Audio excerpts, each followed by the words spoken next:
창세기 48장 우리 다 같이 공부하겠습니다. 성경 창세기 48장을 찾아주시기 바랍니다.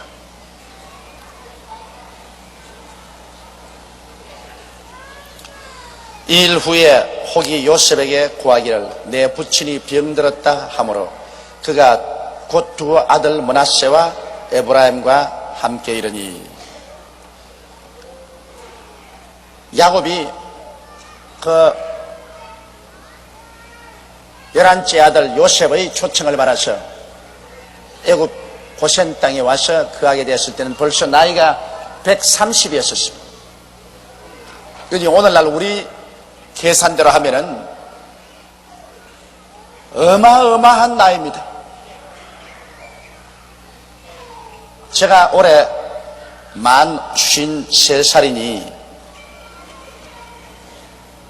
내 나이를 야곱의 나이에 비교하면 아직 어린 애기예요. 그 야곱이 어찌간히 오래 살으셨습니다.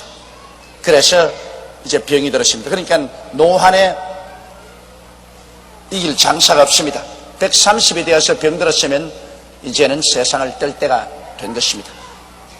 젊은이들이 병들면은 그건 병을 쉽게 이길 수 있지만은 나이가 많이 드신 분이 병이 들면은 체력이 감당을 못합니다. 이 세상에 태어나는 것과 이 세상에 죽는 것은 하나님이 정하신 명입니다. 그렇기 때문에 태어나는 것도 내 마음대로 태어나지 못하고 죽는 것도 내 마음대로 죽지 못해요. 사람이 한 번 나서 죽는 것은 정한 이치라고 성경에 말하셨습니다. 그러므로 태어나는 것은 우리가 이미 태어났으니 이 자리에 앉은 여러분이나 저나 반드시 죽습니다. 우리가 이 땅에서 주님 오시기 전에는 예배 없이 다 죽는다고요. 그러니까 우리는 죽음에 이르는 병을 안고 있는 사람들인 것입니다. 네, 일찍 죽는 사람이 있고 오래 살다가 죽는 사람이 있습니다. 또 사고를 당해서 죽는 사람이 있고 병들어 죽는 사람이 있고 편안히 죽는 사람도 있습니다. 우리가 하나님께 늘 기도하기는 우리가 죽는 복도 받아야 되겠다는 것입니다. 우리가 평안히 죽어야지 사고를 당해 죽든지 그렇지 않으면 아주 몹쓸 병이 들어서 죽으면 우리도 괴롭거니와 하나님께 영광이 되지 않습니다.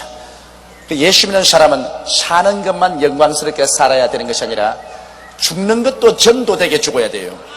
모든 주위 사람 보기에 야, 그 참 영광스럽게 세상을 떴다. 장례식 치르고 난 다음 주위의 사람들이 예수 믿고 나오는 사람이 굉장히 많습니다. 영광스러운 죽음을 가진 사람은 죽음으로써 많은 사람에게 전도하고 갑니다. 그러나 영광스럽지 못하게 죽는 사람은 죽음으로써 예수 믿는 사람까지 타락시키고 갑니다. 와, 이거 예수 믿는 사람이 왜 저렇게 죽냐? 그래가지고서 수많은 사람에게 영광을 가립니다. 이 야곱 같은 사람은 130년을 아주 영광스럽게 살고 이제 운명의 때가 되었으니 그 영광스럽게 사는 것입니다. 우리 주님께서 죽은 자를 살린 것도 반드시 젊은 사람 살렸지 늙은 사람 살리지 않으셨습니다. 회당장의 딸도 어린 애기였었습니다. 회당장의 딸을 주님께서 살렸지요. 나인성 과부의 아들도 청년이었었습니다. 주님께서 살리셨지요. 그리고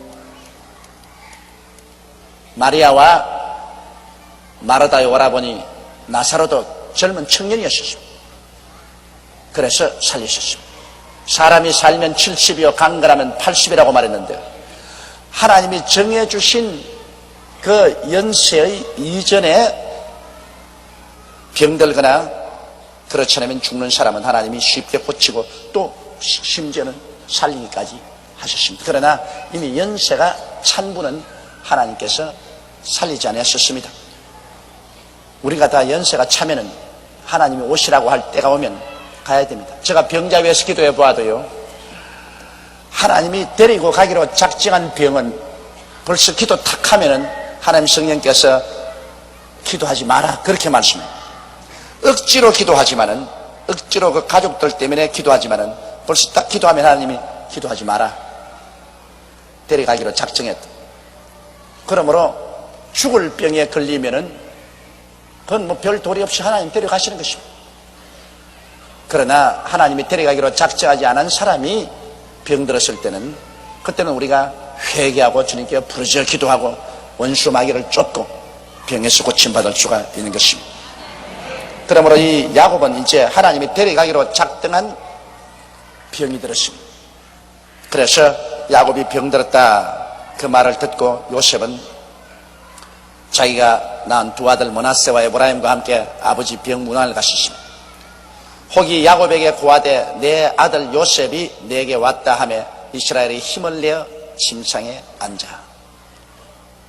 그 야곱은 12아들 중에서 11째인 요셉을 그렇게 사랑할 수가 없습니다. 옛날에도 요셉을 사랑했거니와 또 요셉이 국무총리가 되어서 그 가뭄에 다 굶어 죽는데 온 식구들을 다 데리고 와서 잘 먹고 잘 입히고 잘 살리니 참 그 아들이야말로 금지 오겹이죠. 더구나 요셉과 이 베냐민은 자기의 사랑하는 아내 라헬의 소생입니다.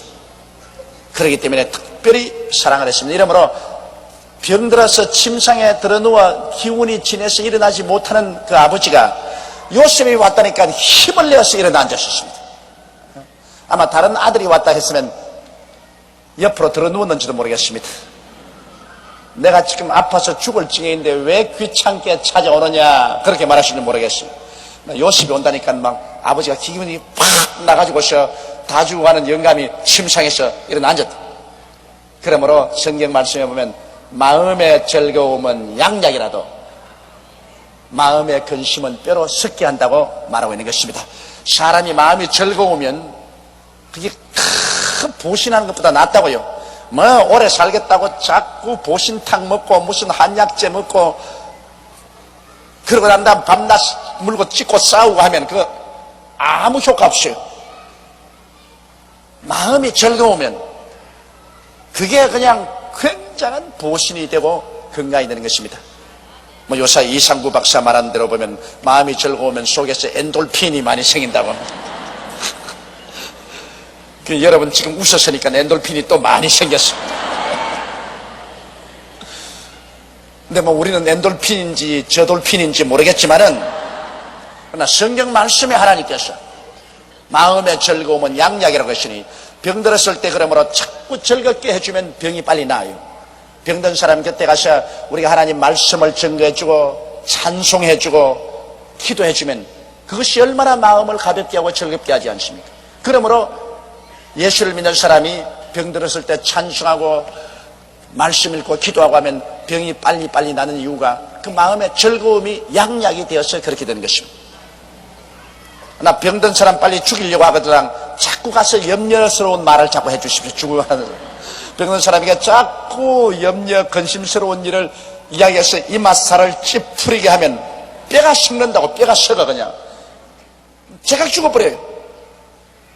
이러므로 인생을 살면서 즐거움을 가지고 살아야 되겠는데 예수님 밖에서 즐거운 일이 별로 있어야지. 요사이 저는 신문동기가 겁이 나요. 신문만 보면 모든 것이 즐겁지가 않습니다. 정치는 정치대로 나라와 민족을 정치가들이 사랑하는 것 같지가 않고 전부 정권적으로만 잡히는 것입니다. 노사 분쟁은 조금 잘 살게 되었다고 하니까 뭐 이걸 가지고서 서로 극단으로 많이 취하겠다고 나라야 망하든 국민 경제야 파탄이라든 극한적으로 분쟁을 합니다. 아유 무시무시해요.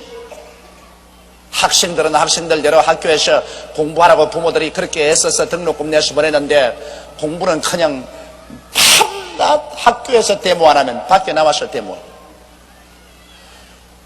물론 데모하는데 이유가 다 있겠죠. 뭐 교수도 이유가 있겠고 학생도 이유가 있겠지만은 제3자로서 부모로서 밖에서 쳐다보는 우리들에게는 그 가슴이 답답하기가 말로 다 할 수가 없습니다. 애를 쓰고 힘을 쓰고 공부를 해도 국제 경쟁에 따라갈 만냐 못 따라가냐는 이런 처지인데 뭐 밤낮 공부는 안 하고 밤낮 총장실이나 점령하고 때려 부셔라 싸워라 과함이나 치고 댕기니 그래가지고 4년 학교 휘떡 보내고 난 다음에 텅 빈 머리를 가지고 사회에 나가서 어디서 먹습니까? 아주 고급 논팽이밖에 안 된다. 그리고 사회 각계각층마다 단체면 다 만들어가지고서 다 물고 찢고 고함치고 이래서 그냥 아예 그냥 신문을 보면은 엔돌핀이 다 사라지고 마음이 답답해지는 게 아예 병들 같아요. 그런데 막 신문 딱 접쳐놓고 찬송 한 장 척 부르고 성경 말씀 읽고 우리 사랑하는 주님과 함께 대화의 기도를 하고 나면 속이 박하 사탕봉어처럼 환해진다고요. 그저 마음이 그냥 기쁨이 넘치고 에라 이 한 세상 이래도 한 세상 저래도 한 세상 막 뒹굴뒹굴 굴러가거라. 우리는 결국 우리의 고향은 천국이니 그저 하나님 오시면 천당 들어가 살겠지. 나라와 민족을 사랑하다가 보니까 이렇게 속이 타고 답답하고 괴로운데 아이고 우리는 이 나라만 있는 것이 아니라 천당 나라도 우리나라니 그저 하나님 감사합니다. 세상 나라는 흔들리고 깨어지나 우리 속에 가지고 있는 천국은 흔들리지 않은 터전 위에 서 있으니 감사합니다. 그렇게 생각을 합니다. 천당까지 우리가 안 가졌으면 억울해서 못 견딜 거예요. 그러나 우리는 그래도 천국은 우리에게 있으니 그것만은 할렐루야 안심하고 감사할 수가 있는 것입니다. 그래서 우리 즐거움을 가지십시다. 마음의 즐거움은 양약도 되고 너희는 기뻐하라. 이것이 너희 힘이라고 말했습니다. 기뻐야 힘이 생겨요. 이 세상에 기쁨이 없으면 힘이 쫙 빠져버립니다. 슬픔이 오면 사람은 기운이 다 맥이 빠져버려요. 이러므로 인생이 살면서 이 기뻐한다는 것은 굉장히 중요합니다. 이러므로 서로서로 이 어렵고 험한 세월 살아가면서 서로서로 기쁨을 주고 살아야 돼요. 남편은 될 수만 있으면 아내를 기쁘게 해주고 아내도 될 수만 있으면 남편을 기쁘게 해주고 부모는 자식을 자식은 부모를 기쁘게 해주고 이웃끼리 서로 모여도 자꾸 헐뜯는 이야기하지 말고 서로 기쁘게 해줘서 이 짧은 세상 살면서 기쁨을 주어서 서로 힘을 얻고 행복을 가지고 그리고 치료를 받아가면서 살아야 되지 않겠습니까? 자꾸 핥히고 원망하고 불평하고 서로 고통을 주고 염려 근심을 주어서 그래서 남편은 아내 죽이는 사람이 되고 아내는 남편 죽이는 사람이 되고 자식은 부모 죽이는 사람이 되고 이웃은 이웃끼리 죽이는 사람이 되어서는 결코 안 될 것입니다. 우리 예수 믿는 사람은 그 무엇보다도 항상 기뻐해야 되겠습니다. 성경은 항상 기뻐하라. 내가 다시 말하노니 기뻐하라고 말하셨습니다. 이러므로 우리 늘 기뻐하면서 사십시다. 억지로라도 기뻐하십시다. 매일 1시간 이상만 기도하면 기뻐져요. 1시간 이하 기도하는 사람은 슬픔을 못 이겨요. 나는 희한하게 시계 없어도요 엎드려 기도하는데 1시간 지나면 내 영혼 속에서 딸가닥 그래요. 참 희한해. 1시간이 지나간지 아니면 대만이 알아요. 1시간 전까지는 영적인 그 깊은 그 문에 못 들어가요. 그래서 계속 기도하다가 1시간 되면은 영적인 문이 딸가닥 하고 열리면서 갑자기 그때부터 마음속에 그냥 기쁨이 넘쳐오르고 평안이 넘쳐요. 그래서 시계 딱 보면 틀림없이 1시간이에요. 그 1시간 미치지 못하는 기도는 딸가닥이 안 되는데 1시간만 미치면 천국의 그 기쁨의 문이 딸가닥 하고 열립니다. 내 체험으로 봐서 1시간 기도하니까 언제나 딸가닥 하고 열리는데 그러니 여러분들도 1시간만 기도하면 슬픔을 이기고 기쁨 가운데 살아갈 수가 있는 것입니다. 예수님께서도 잠자는 제 아들에게 겟세마네 동산에서 남아서 깨어나와 1시간 동안 기도하지 못하냐. 시험에 들지 않게 깨어 기도하라고 말씀하신 것입니다. 이 지금 병이 들어 기진맥진해 있는 야곱 그 아들 요셉이 온다는 말을 듣자 마음의 기쁨이 확 와서 힘이 생겨서 침상에 일어나 앉았습니다. 다 죽어가는 사람도 아주 기뻐하는 사람이 오니까 마음이 기쁘니까 몸에 힘이 생기는 것입니다. 요셉에게 이르되 이제 요셉이 오니까 아버지가 이제 아들 데리고 죽기 전에 과거 이야기합니다. 요셉에게 이르되 이전에 가나안 땅 루스에서 전능한 하나님이 내게 나타나 복을 허락하여 내게 이르시되 내가 너로 성육하게 하며 번성하게 하여 내게 많은 백성이 나게 하고 내가 이 땅을 내 후손에게 주어 영원한 기업이 되리라 하시느니라. 참 고년 먹은 이야기합니다. 지금 130살인데요. 요셉에게 이르되 이전에 가나안 땅 루스에서 전능한 하나님이 내게 나타났다는 그때는 언제냐? 그때는 형 에스하고 다투어가지고서 형이 죽이려고 하며 어머니가 내 친정에 가서 있어라. 형의 노가 끝나면 내가 너를 다시 부르리라 해서 어머니의 보냄을 받아서 개나리 보찜 하나 들고 외아저씨 집 아람 땅으로 가다가 해가 지며 돌베개를 하고 잤습니다. 소년 시절이죠. 그럴 때 꿈을 꾸었는데 꿈에 보니까 하늘 문이 열리고 사닥다리가 놓였는데 사닥다리를 통해서 천사들이 자기 위에서 오락내리락 하는데 그 위에 보니까 하나님께서 보좌에 앉아 계시면서 나는 너희 조부 아브라함의 하나님이요 너희 아버지 이삭의 하나님이라. 내 누운 이 땅과 이 가나안을 내가 너와 내 자손에게 영원히 주리라. 그렇게 축복하는 것을 보고 꿈에서 깨어나서 두렵도다. 이것은 바로 하나님의 집이요 하나님 나라에 들어가는 문이로다 하고서 자기 베개 뺀 곳에 기름을 붓고 그 돌을 세워놓고 기도하기를 하나님이여 내가 가는 곳에 먹을 것과 입을 것을 주시고 편안히 우리 아버지께 집에로 돌아오게 하면 내가 하나님을 내 하나님으로 섬길 것이요 내가 얻은 일체의 수입 중에 11조를 주님께 드리리이다. 그렇게 각오한 땅이 바로 루스 땅입니다. 그건 아주 팔팔 젊은 때니까 내가 생각하기로는 그때 나이가 한 60이 됐나? 60까지 안 됐으면 한 40대였는가요? 그렇게 되는데 이제는 130이 된 이날에까지 그 야고보의 마음에는 그 루스 땅에서 하나님께서 환상 가운데 보여준 그 축복이 한시도 잊으시지 않았습니다. 이것이 야곱에게는 큰 축복이었습니다. 그가 130세를 사는 동안에 험한 세월을 살고 험한 경험을 많이 했지만은 그러나 이 생각 속에 늘 기억나는 것은 젊을 때 그 루스 땅에서 하나님께서 하늘 문을 여시고 사닥다리 위에 앉아가지고서 자기에게 축복해 주시는 그 하나님의 음성이 늘 마음에 정정하고 그 생각이 마음에 가득해서 그것이 자원이 되어서 늘 야곱은 긍정적이고 적극적이고 창조적이고 생산적으로 인생을 대할 수가 있었습니다. 눈에는 아무 전가 안 보이고 귀에는 아무 소리 안 들리고 쉬는 잡히는 그 앞길 칠흑같이 어두울 때도 많이 있었습니다. 그럼에도 불구하고 언제나 그의 마음속에 청정하게 들려오는 음성이 너 누운 이 땅과 이 모든 것을 너에게 주고 너를 번창케 하고 하나님 복을 주겠다는 하나님의 그 계시였습니다. 여러분 우리도 일생을 긍정적으로 살려면 우리의 마음속에 하나님께서 우리에게 주신 약속이 이 정신을 꽉 잡고 있는 게 있어야 됩니다. 그게 마음을 꽉 잡아서 좋을 때나 어려울 때나 날망할 때나 비 올 때나 언제나 내 마음속에 그것이 꽉 잡혀 있어서 그것을 의지해서 긍정적이고 적극적이며 창조적인 사고를 하고 환경을 지배하고 살아야 되는 것입니다. 야곱은 바로 루스 땅에서 하나님이 주신 그 축복이 그 마음을 점령해서 일생을 그가 살아가는 정신적인 자원이 되고 신앙의 자원이 되고 역경을 이겨나가는 힘이 되었습니다. 그럼 우리 예수 믿는 사람은 어디에서 이런 자원을 얻을까요?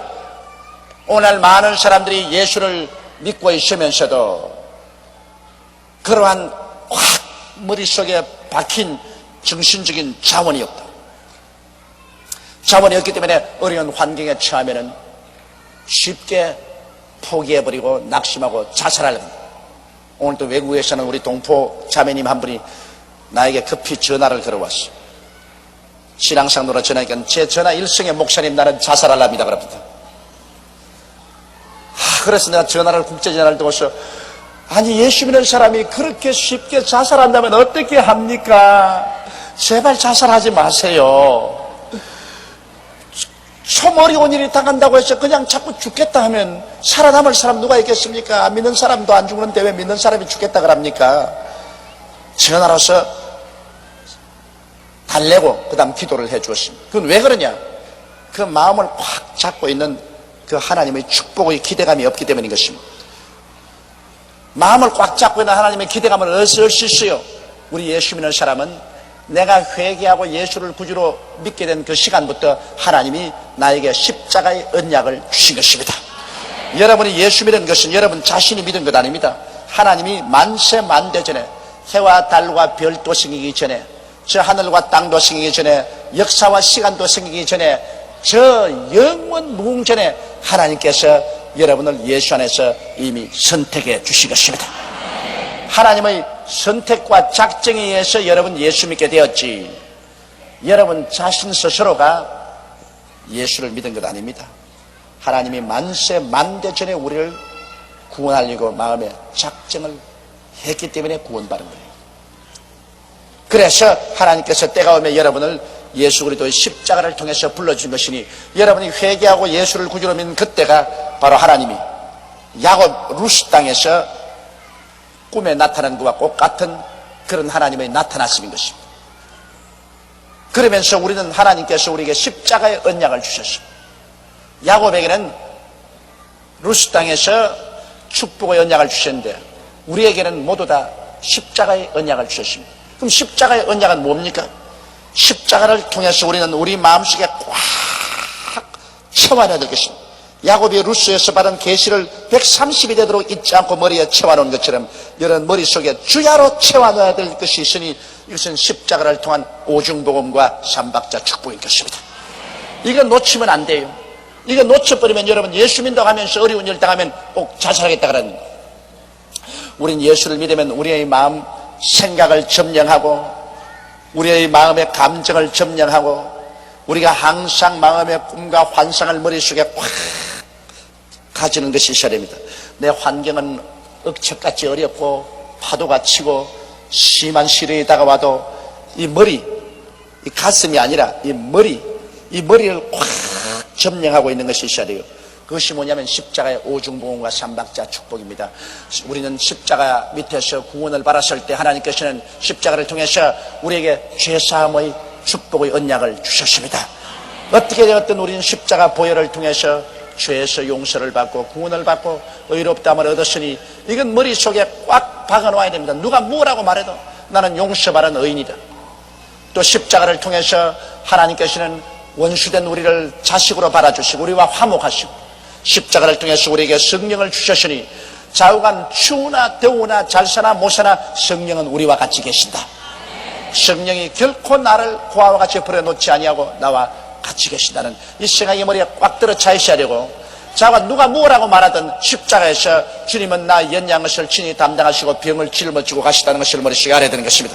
시방 내 몸에 병이 들어있고 내 병이 아직 낫지 않고 있다고 할지라도 실제로 나는 십자가에서 예수님이 나 연약한 것을 친히 담당하시고 병을 짊어지고 가셨으므로 나는 병에서 노연한 바른 사람이라는 생각이 꽉 정리했습니다. 나는 병에서 노연한 바른 사람, 이 생각이 있어야 병과 싸울 수가 있는 것입니다. 어떤 병이 내게 지긋지긋하게 달라붙어도 나는 나은 사람이다. 나는 십자가에서 건강의 축복을 받은 사람이다. 그러므로 나는 양보하지 않아야 한다. 지긋지긋하게는 대결에 싸울 수가 있는 것입니다. 그리고 이길 수가 있습니다. 그리고 나는 십자가에서 저주에서 해방된 사람이다.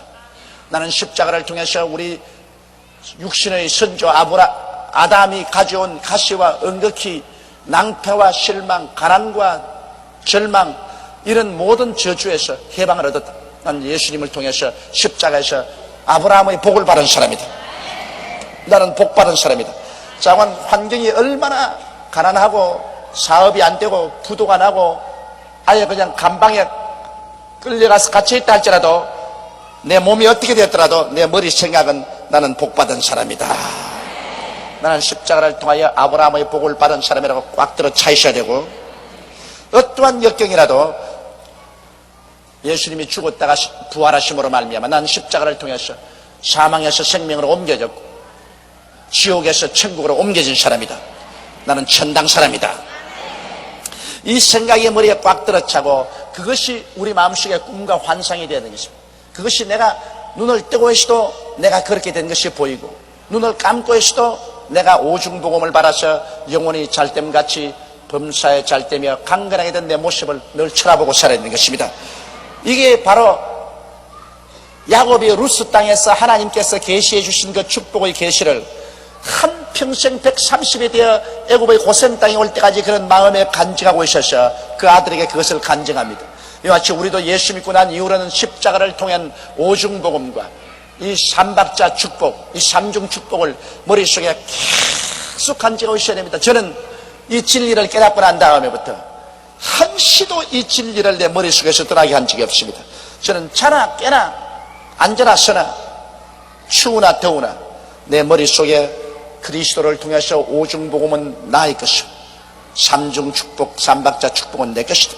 나는 그래서 언제나 내 스스로를 꿈꾸어 봅니다. 내 환경이 그렇지 않더라도 나는 언제나 나를 꿈꾸어 봅니다. 용서받은 의인, 하나님과 화목되어서 성령이 늘 같이 계신 조용기, 병에서 고침받고 건강하게 된 조용기, 저주가 다 떠나고 하나님의 축복 속에서 사는 조용기, 아브라함의 복 중에서 살기 때문에 나는 복받은 사람이에요. 사망과 음부가 다 물러가고 천국이 내 것이 된 그런 조용기, 이런 조용기를 머릿속에서 나는 늘 그려봅니다. 늘 꿈꾸어보고 그려보고 그 속에 삽니다. 환경이 그렇지 않더라도 내 머릿속만은 그런 꿈으로 꽉 들어찹니다. 그러면 그런 꿈이 머릿속에 꽉 들어차 있으면 그 꿈은 믿음을 산출하는 것입니다. 믿음이란 꿈이 생산해냅니다. 여러분 마음속에 그런 꿈이 꽉 있으면 믿어져요. 오중복음과 삼중 축복을 확실히 믿어요. 그 믿어지면 그 다음에는 성경은 뭐라고 말합니까? 내 믿은 대로 될지어다. 별 도리 없이 그것이 머릿속에 꽉 믿어져 있으면 그만 그 믿음이 그대로 이루어져요. 이번에 제가 피닉스 애리조나에 가니까 피닉스 애리조나에서 나를 만난 우리 한국 성도들이 여러 분 계시는데 그 중에 한 성도가 날 만나서 말이 아휴 목사님 만나서 감사합니다. 왜 그러니까 나는 목사님 테이프를 들었는데 한국에서 떠난 지 30년이 넘어요.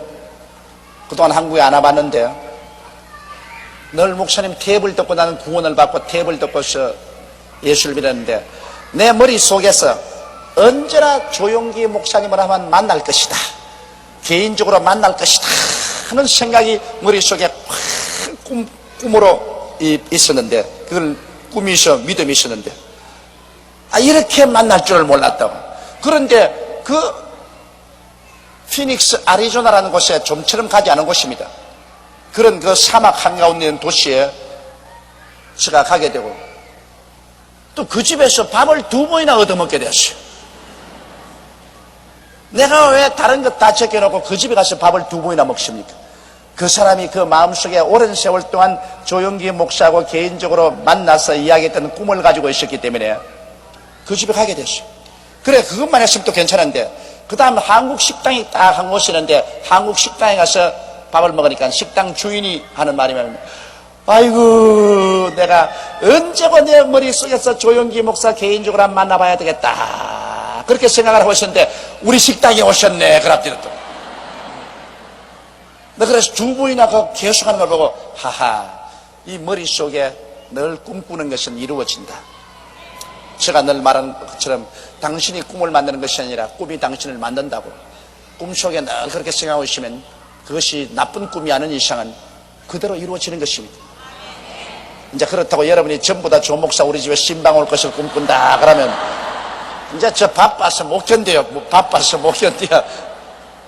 그 꿈대로 딱 시행돼야 될 테니까. 그런데 여러분 이 우리 예수 믿는 사람은 십자가 밑에서 언제나 오중복음을 묵상하고 삼박자 축복을 늘 묵상하고 그것이 이루어진 것을 생각하고 내가 그렇게 된 것을 늘 꿈꾸어 보고 그 믿음이 생기고 그리고 그걸 입으로 시인해야 되는 것입니다. 여러분 입으로 부인하면 안 돼요. 참 그 하나님께서 입으로 시인하는 것이 얼마나 중요한 것을 누가복음 보면 세례 요한의 아버지를 통해서 가르치고 있습니다. 세례 요한의 아버지는 제사장인데 스가리아였고 그 어머니는 엘리자베스였습니다. 스가리아와 엘리자베스는 나이가 넓도록 어린애기를 낳지 못했습니다. 그래서 이제는 아기를 못 낳는 나이가 되었는데 마침 성전에서 하나님 섬기는 그러한 당번이 스가리아에 왔습니다. 이 스가리아는 제사장이었기 때문에 자기 차례가 되어서 성전에 들어가서 분향을 하는데 천사장 가브리엘이 나타났어요. 너무 놀래가지고서 정신없이인데 가브리엘이 말하기를 내 말 단단히 들어라. 너희 아내 엘리사벳이 늙은 나이지만은 어린 아기를 잉태하게 그 이름은 요한이라고 하라. 그는 그 뒤에 오시는 하나님의 아들 예수 그리스도를 위해서 선지자로서 앞서서 길을 닦을 사람이다. 그 스가리아가 그 말을 듣고 비웃었습니다. 내 나이가 이렇게 많고 우리 아내 나이도 많은데 어떻게 우리가 아들을 낳을 수가 있습니까? 그러니까 천사장 가브리엘이 하는 말이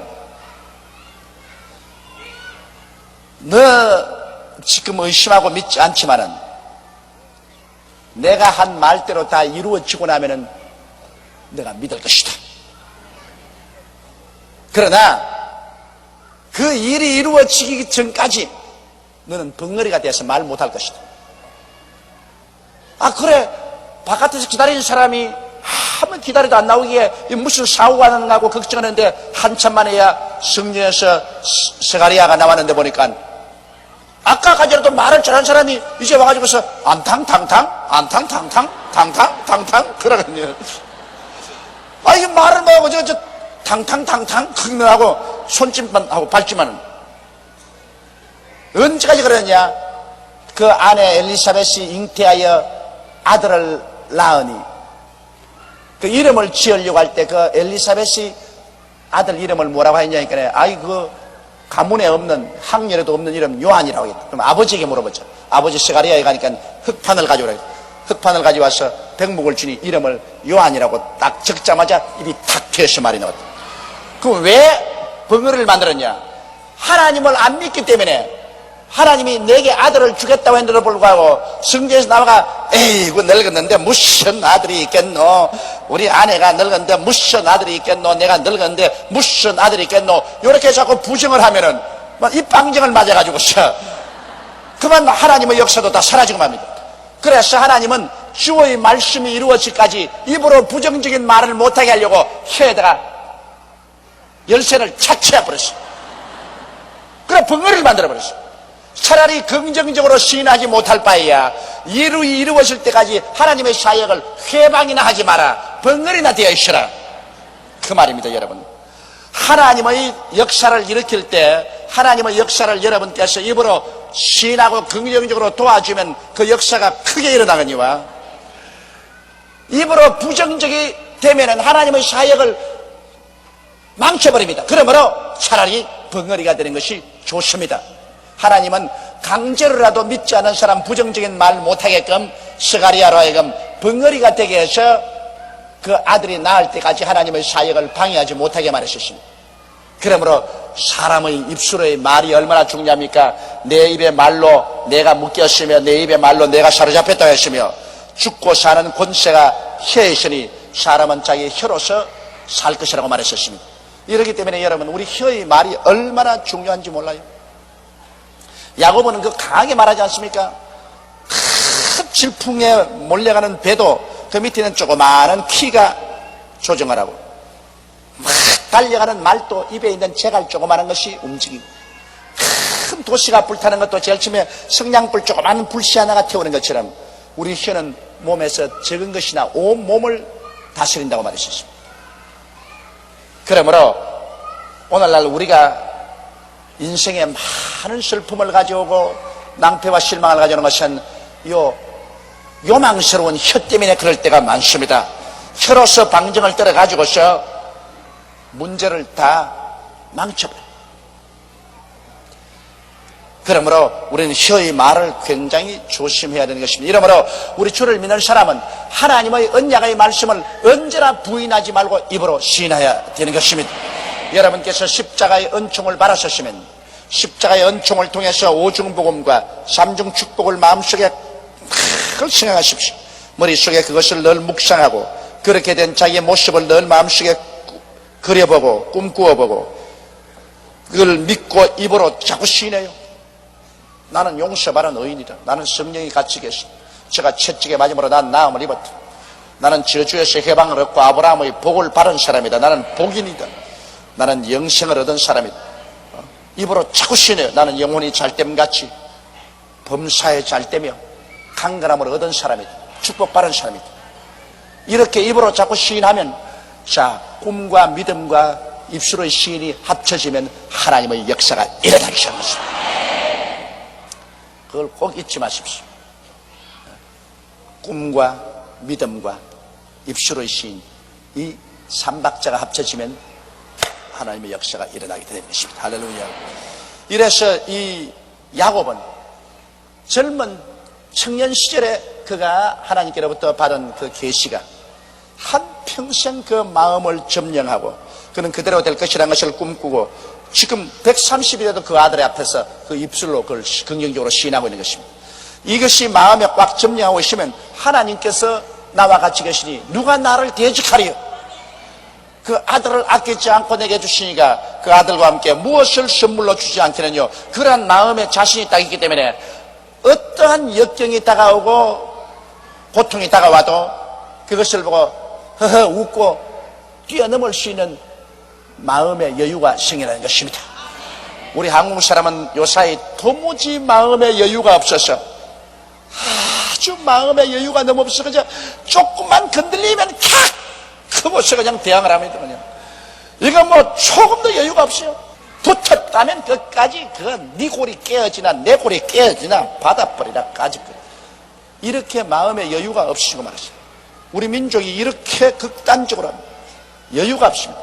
흑이면 흑, 백이면 백, 중간에 희미한 건 싫다는 겁니다. 흑백입니다. 흑백. 네 편이냐 내 편이냐 중간 그건 없다. 네 편 아니면 내 편 아니면 전부 원수다. 어떻게 인생을 살면서 전부 다 네 편 내 편 돼요? 나는 옛날에 우리 어머니 아버지 싸울 때 우리 애들이 가보니까 네 편 내 편 아무 편도 못 되겠어요. 아버지도 내 아버지, 어머니도 내 어머니인데 내가 누구 편이 돼요? 참 곤란하대 그때. 또 우리가 어릴 때 되니까 꼭 사람들이 와서 그 얄궂은 물음을 해요. 내 그거 지금 나이 50이 넘었어도 그때 4살, 5살 때 물은 질문을 내가 지금도 기억하고 있어. 꼭 오면 하는 말이 아버지가 좋으니 엄마가 좋으니. 그 참 곤란한 질문을 해요. 그런데 그때만 되어도 벌써 이식이 있어가지고서 아버지 좋다 그럴 수도 없고 엄마만 좋다 그럴 수도 없습니다. 그래서 늘 가만히 있다가 다 좋아요. 다 좋기는 뭘 다 좋아. 아버지가 좋든지 엄마가 좋든지 특별히 그러겠지. 아니에요. 다 좋아요. 그 꼭 어른들이 그런 얄미운 질문을 해요. 그런데 나도 그런다고 요사이 애들 만나면 아버지가 좋으니 엄마가 좋으니 그러면 애들이 꼭 그렇게 대답한다고요. 다 좋아요. 아빠도 좋고 엄마도 좋아요. 그런데 그 아버지와 어머니가 싸움이 붙었는데 어떻게 흑백 논리가 됩니까? 아버지 편은 아버지, 어머니 편은 어머니 싹 갈라져라. 안 됩니다. 자식은 안 갈라져요. 부부는 법적으로 결혼했기 때문에 돌아서면 남도 그런 남이 없어. 그냥 보통 남이 아니라 원수가 되어버리는데 자식은 그렇게 안 돼요. 자식은 피와 살을 나누었기 때문에 아무리 부모가 갈라져도 그래도 내 아버지요 내 어머니가 되는 것입니다. 아무 한편에 선다 해도 그렇게 설 수가 없어요. 이건 흑백이 안 되지. 그건 중간이지. 그 인생살이라는 것은 반드시 흑이냐 백이냐 여기 안 갈라져요. 중간에 흑도 알고 백다리가 회색으로 희미한 이런 것이 반드시 있다고. 우리 민족은 그 흑백 논리 때문에 큰일이에요. 우리 민족 그러니까 나는 아닌 것 같이 생각하지만 나도 민족 중에 한 사람이죠. 그러나 이것을 고치는 것은 예수 믿는 도리밖에 없어요. 예수님 믿고 하나님 앞에 기도할 수 있으면 마음의 여유가 생기는 것입니다. 하나님 앞에 기도하게 되면은 비로소 마음에 사랑이 들어오고 여유가 생겨나서 내 입장만 생각하지 않고 남의 입장도 돌이켜볼 수 있는 것입니다. 이처럼 여러분 우리는 십자가를 통해서 하나님께 축복을 받는 사람이기 때문에 여러분의 신앙은 언제나 십자가에 서서 오중복음과 삼중 축복을 머릿속에 꽉 채워놓고 그것이 여러분의 모델입니다.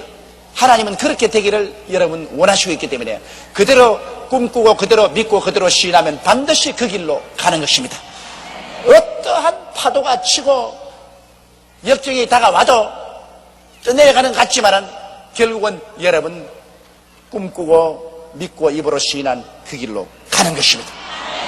희한하게 그 길로 갑니다. 저는 그것을 체험했었습니다. 내가 이 진리를 발견하고 난 다음 30년 동안 이 진리를 믿고 살았는데 수 없는 역경에 부딪히고 낭패에 부딪히고 깜깜한 밤에 부딪혀도 내 머릿속에 꿈꾸고 믿고 입으로 시인한 언제나 그 결과대로 이루어지더라고요. 밤은 쉬 지나가고 밝은 낮이 다가와요. 겨울은 지나가고 양춘 가을의 봄이 다가와요. 이러므로 우리가 마음속에 올바른 꿈과 믿음과 입술의 시인을 가지고 있는 것은 굉장히 중요합니다. 그런데 이 야곱은 그와 같은 위대한 신앙의 원천을 가지고 있었습니다. 요셉에게 이르되 이전에 가나안 땅 루스에서 전능한 하나님이 내게 나타나 복을 허락하여 내게 이르시되 내가 너로 생육하게 하며 번성하게 하여 내게서 많은 백성이 나게 하고 내가 이 땅을 내 후손에게 주어 영원한 기업이 되게 하리라 하시느니라. 내가 애굽으로 와서 내게 이르기 전에 애굽에서 내게 낳은 두 아들 에브라임과 므낫세는 내 것이라. 루벤과 시몬처럼 내 것이 될 것이요. 이제 아버지가 이제 아들 갖다 놓고 난 다음에 설랑설레 이야기를 하는데 나는 이런 신앙으로 살아왔다 그렇게 이야기하고 그 다음 그 아들 요셉을 얼마나 사랑했던지 요셉아 네가 애굽에 내려와서 이곳에서 고생하며 살면서 낳은 두 아들이 있지. 므낫세와 에브라임과 므낫세는 내 손자로 내가 받아들인 게 아니라 내 양아들로 받아들이겠다. 이거 참 획기적인 일입니다. 이 손자인데 자기에게는 손자인데 나는 손자로 받아들이지 않고 내 아들 12아들 가운데 같이 소속된 양자로 받아들이겠다. 그러므로 너희 두 아들 내 손자를 내 양아들로 다오. 이것은 굉장한 축복입니다. 이스라엘 12지파에 소속되게 만드는 것입니다.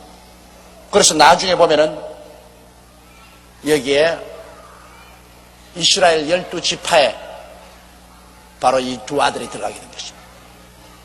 손자를 아버지가 아들로 양자를 택한 것입니다. 이런 것은 역사상에 아마 이때밖에 없을 것입니다. 그만큼 아버지가 요셉을 귀하게 여기고 요셉을 높여준 것입니다.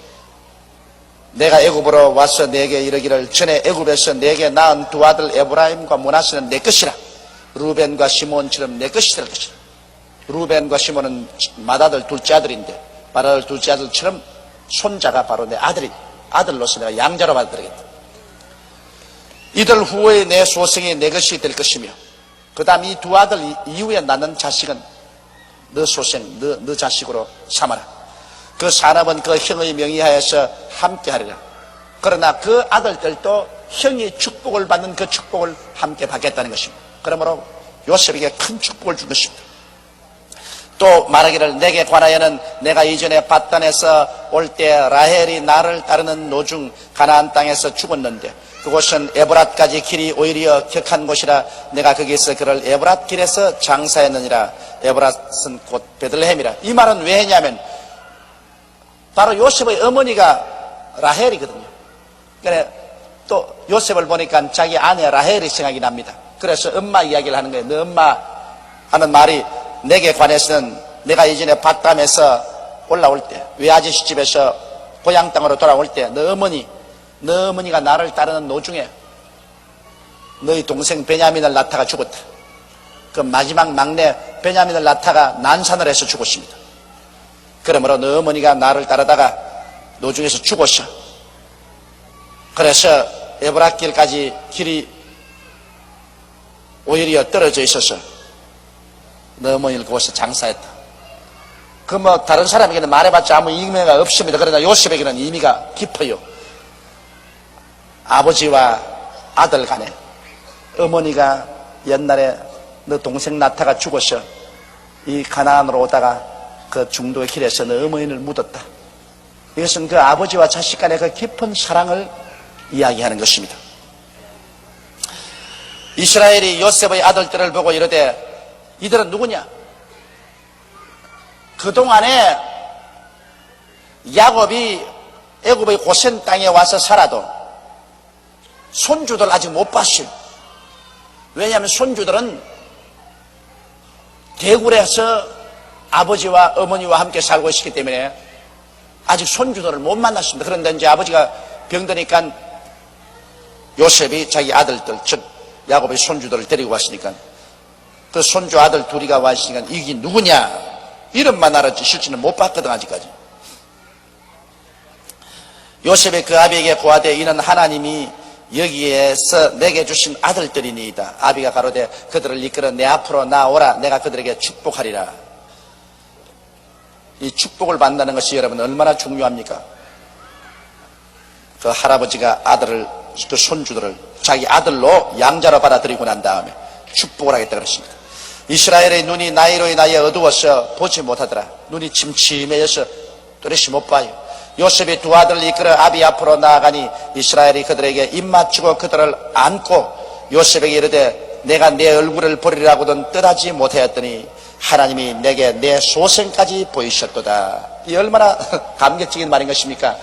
요셉이 짐승에 찢겨서 다 죽었다고 생각하고 요셉의 얼굴을 볼 것이라고는 꿈에도 생각하지 못했는데 그 아들이 애굽의 국무총리가 되고 그 후손이 태어나가지고서 이렇게 손주 둘이가 왔으니 이 얼마나 감사한 일인가. 내가 너를 못 볼 것이라 했는데 너희 자손까지라도 보게 되었으니 이 얼마나 감사한 일인가. 요셉이 아비 무릎 사이에서 두 아들을 물리고 땅에 엎드려 절하고 요셉이 아버지에게 너무 감격해서 그 손주 둘이를 이 가슴에 품고 이러시니까 손주를 떼내고 난 다음에 요셉이 아버지 앞에 큰절했습니다. 왜? 그 언제 손주들에게 축복받기 위해서 아버지에게 큰절하고 그 다음에는 이제 손주들에게 아버지에게 축복받으려 자기 아들을 끌고 나갑니다. 요셉이 아비 무릎 사이에서 두 아들을 물리고 땅에 엎드려 절하고 우수로는 에브라임을 이스라엘의 좌수를 향하게 하고 또 좌수로는 므낫세를 이스라엘의 우수를 향하게 하고 이끌어 그에게 가까이 가니라. 므낫세가 맏아들이고 에브라임이 둘째 아들이니까 아버지 욕심으로는 맏아들이 더 크게 축복을 받고 그리고 둘째 아들이 맏아들보다는 좀 덜 축복을 받는 것이 부모 마음이거든요. 아무래도 부모는 맏아들이 중요하니까. 그래서 요셉이 왼쪽 손으로 맏아들을 붙잡아가지고서 맏아들 머리를 붙잡고 아버지 오른쪽 손으로 이렇게 가죠. 또 오른손으로는 둘째 아들을 잡고 아버지 왼손으로 이렇게 엇갈리게 이렇게 갖다 놨습니다. 아마 자리를 그렇게 앉는가 봅니다. 여기에 둘째 아들이 앉고 여기에 맏아들이 앉고 있으니까 맏아들 머리를 잡고 아버지 오른손으로 머리를 갖다 대고 둘째 아들 머리를 잡고서 아버지 왼손으로 머리를 갖다 대십니다. 그렇게 갖다 대십니다. 이스라엘이 우수를 펴서 찾아 에브라임의 머리에 얹고 좌수를 펴서 므낫세의 머리에 얹으니 므낫세는 장자라도 팔을 어긋맞게 얹었더라. 그런데 사태가 그렇지 못해 요셉은 맏아들을 이렇게 머리에 대고 아버지에게 그러고 이 둘째 아들은 아버지 왼손에 있는데 아버지는 오히려 또 오른손을 또 이리 던고 왼손을 또 이렇게 아버지도 거꾸로 얹어요. 내 말 알아듣겠어요? 네. 요셉은 이렇게 갖다 대니까 아버지는 그대로 손 얹으면 좋겠는데 아버지는 또 이렇게 손 얹어요. 그래서 오른손을 둘째에게 얹고 왼손을 맞이에게 얹어요. 그 하나님의 섭리란 희한합니다. 아무리 아버지가 맏아들이 복을 많이 받고 둘째 아들이 복을 적게 받게 하기를 원해서 강제로 아버지 손에 갖다 대어도 하나님께서 야곱에게 지시해서 손을 바로 이렇게 얹지 않고 도로 손을 어글해서 둘째 아들에게 먼저 손을 얹고 맏아들에게 나중 손을 왼쪽 손을 줬습니다. 이러므로 하나님도 벌써 이 세상에 태어날 때부터 사람에게 복을 정해놓고 태어나는 것입니다. 그렇다고 해서 하나님이 굶어 죽을 사람 태어나진 않았지만은 그러나 이 세상에서 크고 작은 복은 하나님이 하늘에서 정해놓은 것입니다. 아버지의 욕심으로는 맏아들이 복을 받고 므낫세가 복을 많이 받고 그리고 에브라임이 복을 덜 받기를 원하는데 하나님은 거꾸로 생각하고 있다. 이러므로 여기에서 우리가 뭘 알 수 있냐면 하나님은 절대 주권자입니다. 하나님은 당신이 원하는 대로요. 그런데 가만히 성경을 보면은 참 희한한 게요. 맞이보라도 둘째가 나아요. 나는 다행히 맞인데도 불구하고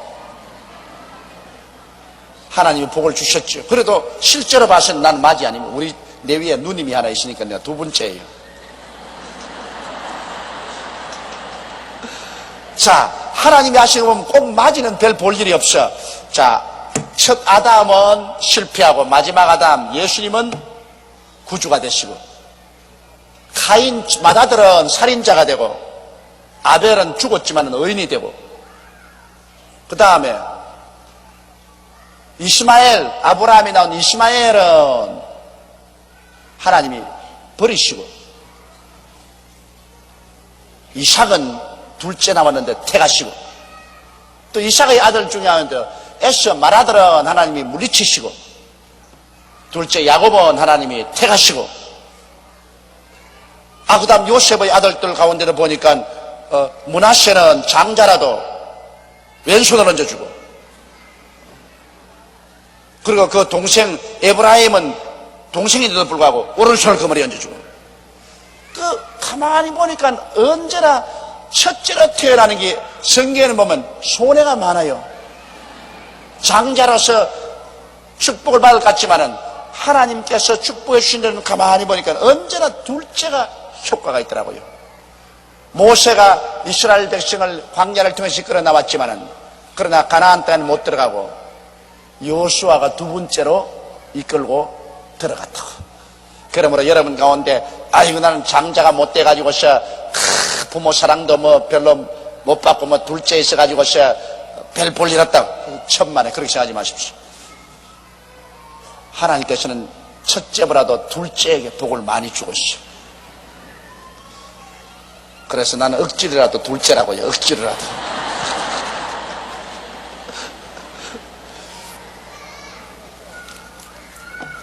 이래서 요셉의 생각과 하나님의 생각은 틀렸습니다. 하나님은 절대 주권자인 것입니다. 하나님은 예정하시는 하나님인 것입니다. 하나님은 벌써 만세 만대제부터 예정하십니다. 그렇기 때문에 하나님의 예정 안에서 우리가 선택의 자유가 있습니다. 예를 들어 말하면 여러분, 우리가 1989년도에 이 극동의 한국 땅에 태어나서 사는 것, 이게 예정입니다. 이건 내가 변화시킬 수가 없어요. 뭐 뛰고 꿀려도 변화 못 시켜요. 한국 땅에서 이 시점에 태어났다. 이건 하나님이 예정한 것입니다. 이건 못 변해요. 그러나 한국 땅에 있을 때 서울에 살 것이냐 부산에 살 것이냐, 이건 내 마음대로 할 수가 있어요. 그러나 한정된 곳에 우리가 자유를 누릴 수가 있습니다. 큰 연못이 있는데 그 여기에 물고기가 많이 놀고 있어요. 그 연못이 그 물고기 밖에 못 나가요. 물고기는 그 연못이라는 것이 이미 정해져 있어요. 그 안에서 물고기가 노는데 왼쪽에 가서 헤엄칠 것이냐 오른쪽에 가서 헤엄칠 것이냐, 그건 지가 정하지만은 그 연못 밖으로는 못 나가요. 연못은 벌써 예정해 놓은 것이에요. 그 안에서 자유의지를 가지고 내가 왼쪽에 갔다 오른쪽에 갔다 그러지, 그건 뭐 한정된 자유의지. 여러분과 우리 선택의 자유의지 그것이 있습니다. 하나님이 이미 크게 정해놓은 그 테두리 안에서 우리가 움직이지, 그 테두리 밖에 못 나갑니다. 그러므로 로마서에도 바울이 말하기를 하나님이 각 사람에게 나누신 믿음의 분량대로 지혜롭게 생각하라. 다같이 예수 믿어도 여러분은 하나님께서 평신도로서 하나님이 벌써 믿음의 분량을 주었기 때문에 평신도로 있습니다. 그러나 저 같은 사람은 목사로서 하나님이 믿음의 분량을 주었으니까 목사가 됐습니다. 자기가 노력해서 그 믿음을 얻느냐, 그렇지 않습니다. 하나님이 안 주시는데 어떻게 믿음을 얻어요? 그 믿음의 분량도 하나님이 주신 것입니다. 무슨 조용기 목사가 잘나가지고서 세계 최대의 교회를 짓고 이 목회를 하는 거 아닙니다. 하나님이 그런 믿음을 내게 부어주셨기 때문에 그 믿음으로 열매를 맺은 것입니다. 왜 조용기에게는 특별히 그렇게 해줬노? 그건 몰라요. 그것은 절대 주권적인 하나님이 만세 만대 전에 하나님 마음에 그렇게 하고 싶어서 그렇게 하는 것입니다. 그렇기 때문에 제가 자랑할 것이 있나요? 아무것도 없습니다. 천만에. 오직 자랑할 자는 하나님밖에 자랑할 자가 없는 것입니다. 자랑하는 자는 주 안에서 자랑하는 것입니다. 이러므로 여러분, 우리 하나님은 좋으신 하나님이라 우리에게 믿음의 분량을 주실 때 1달란트, 2달란트, 5달란트 다 주더라도 우리가 그것을 열심히 일하면 참 기쁨을 누릴 수 있게 주신 것입니다. 왜 나는 한 달란트만 주고 저 사람은 2달란트 주고 저 사람은 왜 5달란트 주나, 이렇게 우리 원망할 수 없습니다. 그건 주인이 알아서 하는 것이고, 내게 주신 달란트를 가지고 적으면 적은 대로 많으면 많은 대로 우리가 충성스럽게 그를 가지고 섬기며 일하면은 우리 주인이 거기에 따라서 큰 기쁨도 주시고 축복도 주시고 행복도 주시는 것입니다. 그러므로 자기 받은 분수를 가지고서 그것을 가지고서 감사하게 받아들여서 그것으로서 열심히 살면은 그를 통해서 하나님이 큰 복을 주시는 것이지, 자기 분수를 뛰어넘어서 자꾸 원망하고 불평하고 탄식하면은 그것은 자기의 얻은 분수까지 다 빼앗겨버리고 망하게 되는 것입니다. 그가 요셉을 위하여 축복하여 가로되 내 조부 아브라함과 아버지 이삭을 섬기던 하나님, 나의 남으로부터 지금까지 나를 기르신 하나님, 여기에 비로소 처음으로 야곱이 하나님은 나를 기르시는 목자라는 것을 여기에 말하셨습니다. 하나님은 나의 목자시니 내게 부족함이 없다는 것은 다윗이 말했는데, 다윗 전에 야곱이 창세기에 벌써 하나님은 나의 목자라는 것을 말했습니다. 하나님은 나를 기르신다. 오늘날 우리 하나님은 우리의 목자로서 여러분 우리를 기르시는 하나님인 것입니다. 우리 하나님은 좋은 목자인 것입니다. 그러므로 그는 그 요셉의 두 아들에게 손을 얹어서 요셉을 축복해 주었습니다. 그러니까 아버지와 아들이 함께 축복을 받는 것이죠. 아브라함과 아버지 이삭을 섬기던 하나님, 나의 남으로부터 지금까지 나를 기르신 하나님, 나를 모든 환난에서 건지신 사자께서 이 아이에게 복을 주시오며 이들로 내 이름과 내 조부 아브라함과 아버지 이삭의 이름으로 칭하게 하시오며 이들로 세상에서 번식되게 하시기를 원하나이다. 자, 여기 보십시오. 이 오면 그가 요셉을 위하여 축복하여 가로되 내 조부 아브라함과 아버지 이삭을 섬기던 하나님, 나의 남으로부터 지금까지 나를 기르시던 하나님, 그 다음에 16절에는 나를 모든 환난에서 건지신 사자, 성경은 여호와의 사자라고 늘 기록되었어요. 이 사자. 그럼 나를 모든 환난에서 건지신 사자는 누구냐? 이는 구약시대 예수 그리스도를 말하는 것입니다. 구약시대 하나님의 사자로 나타난 것은, 여호와의 사자는 모두 다 신약시대 예수님이신 것입니다. 그러니까 일반 그저 하나님은 하나님 아버지를 말하고 하나님의 사자가 나타났다, 그렇게 말할 때는 언제나 그는 일반 천사가 아닙니다. 그는 구약시대 예수 그리스도를 말하는 것입니다. 그 하나님의 사자가 육신을 입고서 태어나니 곧 신약시대 우리의 구주 예수 그리스도인 것입니다. 그러므로 여기서 벌써 삼위일체 하나님을 분명히 말을 하고 있어요. 여기에 그 손주들에게 축복할 때 말하기를 나의 조부 아브라함, 나의 아버지 이삭, 그리고 날 남에서부터 지금까지 길러신 하나님과, 그리고 나를 모든 환난에서 나를 건져주신 하나님의 사자가 이 아이를 축복하기로 하니라. 그러므로 여러분, 절대로 천사에게 기도하라고 안 하셨습니다. 우리는 천사는 기도하지 않습니다. 하나님께만이 기도하고 축복은 하나님께만이 주는 것인데, 여기에 분명히 말하기를 하나님과 그 하나님의 사자가 축복해 주시기를 원하노라 했습니다. 그러므로 하나님의 사자라는 것은 오늘날에 와서 우리 주 예수 그리스도를 말씀하는 것입니다. 그러므로 벌써 이때부터 시작해서 삼위일체 하나님은 함께 역사하는 것이 나타나 있는 것입니다. 그가 요셉을 위하여 축복하여 가로되 내 조부 아브라함과 아버지 이삭을 섬기는 하나님, 나의 남으로부터 지금까지 나를 기르신 하나님, 나를 모든 환난에서 건지신 사자께서, 예수께서 이 아이에게 복을 주시오며 이들로 내 이름과 내 조부 아브라함과 아버지 이삭의 이름으로 칭하게 없으며 이들로 세상에서 번식되게 하시기를 원하나이다. 이 굉장한 축복입니다. 오늘날에도 여러분, 이 부모의 축복을 받으면 자식들이 번성합니다. 그러나 부모의 저주를 받으면 자식들이 망합니다. 하나님은 이 부모의 축복을 굉장히 중요하게 여깁니다. 더구나 선지자의 축복은 더 말할 필요가 없죠. 요셉이 그 아비가 우수를 에브라임의 머리에 얹은 것을 보고 기뻐 아니하여, 우수를 그 둘째 아들에게 얹은 것을 보고 기뻐 아니하여 아비의 손을 들어서 에브라임의 머리에서 므낫세의 머리로 옮기고자 하여 그 아비에게 이르되 아버지의 그리 마옵소서, 이는 장자니 우수를 그 머리에 얹으소서. 그래서 요셉은 아무래도 장자가 복을 많이 받기를 원해서 차자에게 우수를 얹은 것을 아버지 손을 옮겨가지고 장자의 머리에 얹으려고, 아버지 이렇게 하지 마옵소서, 손 잘못 얹었습니다. 이 오른손을 장자에게 얹어야지 왜 차자에게 얹으십니까? 왼손을 장자에게 얹으면 어떻게 합니까? 그렇게 말했습니다. 아비가 허락지 아니하여 가로되 나도 안다 내 아들아 나도 안다. 아버지가 하는 말이 그래 나도 안다 내 오른손을 너 차자에 얹고 내 왼손을 장자에 얹으니까 나도 안다. 그러나 그 말은 뭐냐? 내 마음대로 하는 건 아니다. 내가 손 얹는 거 이거 내 마음대로 하는 거 아니. 이거 다 하나님이 그렇게 얹으라고 내게 명령하기 때문에 그대로 하는 것이다. 너 속은 내가 다 안다. 네 마음은 다 안다. 그래도 하나님이 이렇게 하라 그러는데 어떻게 하니? 그 말인 것입니다.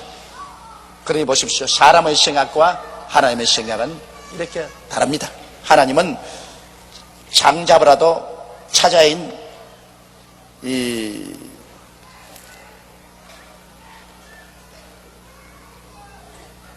그러니까 이 장자 므낫세보다도 차자인 에브라임에게 하나님은 더 복을 주기를 원하신 것입니다. 아비가 허락지 아니하여 가로되 나도 안다 내 아들아 나도 안다. 그도 한 족속이 되며 그러니까 맏아들입니다. 그도 한 족속이 되며 그도 크게 되려니와 그 아우가 그보다 큰 자가 되고 그 자손이 여러 민족을 이루리라 하고 그날에 그들에게 축복하여 가로되 이스라엘 족속이 너로 축복하기를 하나님이 너로 에브라임 같고 므낫세 같게 하시리라 하리라 하여 에브라임을 므낫세보다 앞세웠다. 그러니 이스라엘 12지파 중에서 요셉의 자손들이 가장 축복을 받도록 그날 야곱이 축복을 한 것입니다. 이제 역사를 통해서 보면 이스라엘 12지파 중에서 나중에는 정말 이 말대로 에브라임과 이 므낫세 지파가 크게 흥왕한 것을 우리가 알 수 있는 것입니다. 이스라엘이 요셉에게 또 이르되 나는 죽으나 하나님이 너와 함께 계시사 너희를 인도하여 너희 조상의 땅으로 돌아가게 하시려니와. 자, 외국 땅에 와 있지만은 나는 지금 죽어도 하나님은 너와 같이 계시기 때문에 반드시 너희 후손들을 고향 땅으로 돌아가게 한다. 이게 예언입니다. 그런데 야곱이 이렇게 예언하고 난 다음에 여러분 얼마 만에 돌아가느냐? 430년 후에 고향 땅으로 돌아가는 것입니다. 그러므로 그 예언이 지금 당장 이루어질 같이 말했지 않습니까? 나는 죽으나 하나님이 너와 함께 계시사 너희를 인도하여 너희 조상의 땅으로 돌아가게 하시리니 하는데 그 조상의 땅으로 돌아가는 것이 430년 후인 것입니다. 예수님께서도 나는 이제 가거니와 시 얼마 있지 않으면 내가 너희를 다시 데리러 온다고 했는데 그 말씀하신 지가 이제 2000년이 다 되었습니다. 그러므로 예수님께서는 이제는 우리를 데려올 날이 눈앞에 다가온 것을 알고 계십니다. 반드시 우리는 돌아갑니다. 우리 고향 땅으로 이스라엘 백성이 애굽 땅에 살다가 가나안 땅으로 돌아가는 것처럼 우리도 죄악의 애굽 세상에 살지만은 우리 고향 땅 가나안으로 여러분과 나도 돌아갑니다. 반드시 돌아갑니다. 우리의 소망은 거기에 있습니다. 여러분, 우리는 행인과 나그네와 같이 천막치고 살고 있습니다. 언제고 이거 다 그두어 치워버리고 우리 갑니다. 할렐루야. 우리는 고향 땅에 간다고요. 이게 우리에게 최대의 소망입니다. 앞서간 우리 부모, 형제, 최아들도 다 그곳이 기다리고 있고 우리도 그곳으로 곧 조인하는 것입니다. 이러므로 이 땅에 사는 것을 행인과 나그네와 같이 살게 되시기를 주 이름으로 축원합니다. 내가 내게 내 형제보다 일부분을 더 주었나니 이는 내가 내 칼과 활로 아모리 족속의 손에서 빼앗은 것이라. 그가 가나안 땅에서 가진 재산이 있어요. 그 재산을 야곱이 죽기 전에 나누어 주었는데 특별히 요셉에게 더 많은 땅을 나누어 줬습니다. 그것은 왜냐하면 요셉을 자기가 가장 사랑하는 아들이기 때문에 자기가 직접 아모리 사람에게 창과 칼로서 그때 싸워서 뺏은 땅인데 그 땅을 그 아들 요셉에게 주었다고 했습니다. 그러나 그 땅을 실제로 요셉의 후손들이 얻는 데는 430년 이후에 저 꽉 꾸려놓은 땅을 이스라엘이 다시 점령할 때 그때야 빛을 보게 되었던 것입니다. 자, 오늘 그래서 우리 창세기 48장을 공부하면서 두 가지 뚜렷한 사실을 배웠습니다. 첫째는 우리는 어느 인생 시점에서 하나님께로부터 우리가 받은 축복을 머릿속에서 평생을 간직하고 있어야 된다는 것입니다. 하나님이 내게 주신 축복을 내가 머릿속에 늘 생각하고 꿈꾸고 그것을 믿고 입으로 시인하면서 그것을 가지고 살아야지 환경을 보고 살면 안 된다. 이게 야곱에게서 우리가 배워봤고 그 다음 또 우리가 뒤에서 배운 것은 하나님은 절대 주권자로서 하나님은 예정하신다. 하나님이 예정해 놓으신 그 한계를 뛰어넘을 수가 없기 때문에 하나님이 내게 주신 믿음의 분량대로 내가 인생을 감사하게 받아들이고 감사하게 살고 열심으로 잘 살면 그 속에서 하나님이 우리에게 행복을 주신다는 것을 우리가 깨달아 알아야 되겠습니다.